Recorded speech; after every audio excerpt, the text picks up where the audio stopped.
Aujourd'hui, dans notre émission spéciale de fin d'année, nous allons dresser un bilan de l'économie chinoise en 2019. Les dirigeants chinois ne sont pas très inquiets pour l'année 2020.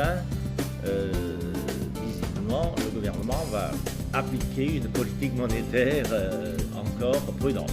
La guerre commerciale sert quelquefois à forcer les entreprises étrangères, surtout américaines, à se déplacer de la Chine.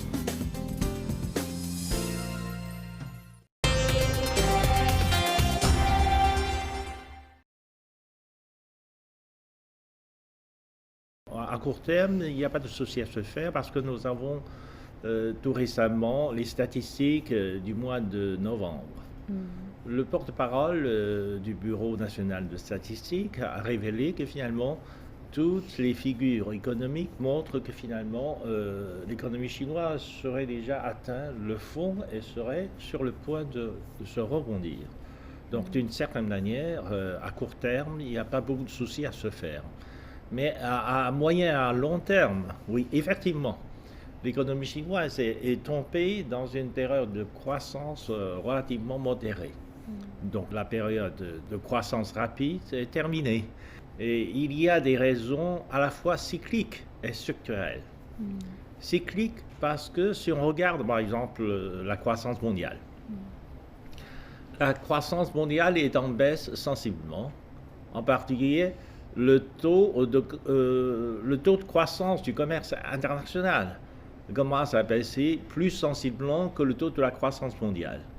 Alors, comme la Chine est la première puissance commerciale du monde, eh bien, cet abaissement de la croissance du commerce national a des impacts importants sur la croissance chinoise.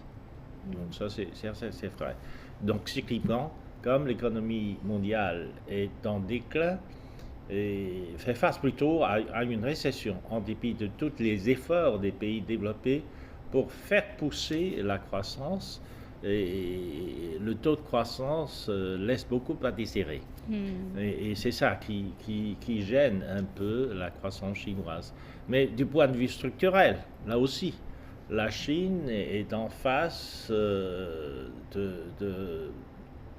comment on le dit, de franchir des étapes de sa manufacture Transition de modèle bas de économique. gamme pour monter sur ce qu'on appelle le niveau de la manufacture haut de gamme. Donc des procédures et des étapes de production manufacturière plus sophistiquées. Ça prendra un peu de temps. La transformation prend un peu de temps. La transition, pendant la période de transition, le taux de croissance se ralentit, c'est probablement naturel. 2020, ce serait la dernière année du 13e plan quinquennal et je pense qu'en tout, on aurait atteint l'objectif de taux de croissance de 6% pour les 5 ans.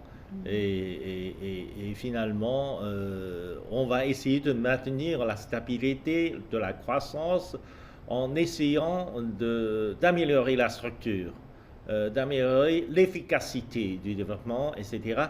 Comme l'année 2020 sera l'année de la mise en application de la technologie de 5G, je pense qu'il y aurait beaucoup d'activités sorties qui accompagneraient le développement de cette technologie nouvelle de télécommunication.